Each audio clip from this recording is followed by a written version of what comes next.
پھانسی دی گئی، اسے جب قتل کیا گیا، وہ دن تھا بسنت پنچمی کا دن۔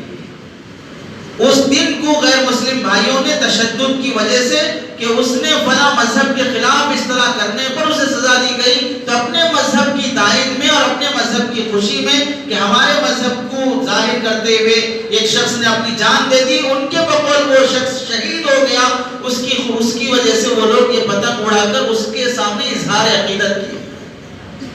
جیسے کسی کے آنے پر جانور کاٹ کر اس کا استقبال کیا جاتا ہے، کسی کے آنے پر پھول بچھا کر اس کا استقبال کیا جاتا ہے، ویسے اس شخص کا کہ مرنے پر اس سے تعزیت جو پیش کیا گیا ہے وہ ہے پتنگ اڑا کر اس کی تعزیت پیش کی گئی۔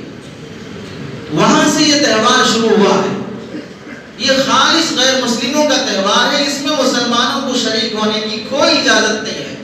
اور فتاوی محمودیہ میں لکھا ہوا ہے کہ پتنگ بیچنا، پتنگ خریدنا، پتنگ بنانا، یہ سب چیزیں مکروہ تحریمی اور ناجائز ہیں۔ فتاوی قاسمیہ میں مفتی شبیر صاحب دامت برکاتہم نے لکھا ہے کہ پتنگ کی خرید و فروخت یہ ناجائز اور حرام ہے، ایک گناہ میں معصیت ہے۔ اور اگر بالفرض تھوڑی دیر کے لیے سب مان بھی لیں کہ وہ یہ جو روایت بیان کی جا رہی ہے کہ حقیقت رائے اور اس نے گستاخی کی اور اس کی بنیاد پہ یہ ہوا، یہ ہندو تہوار ہے، اس سب کا انکار تھوڑی دیر کے لیے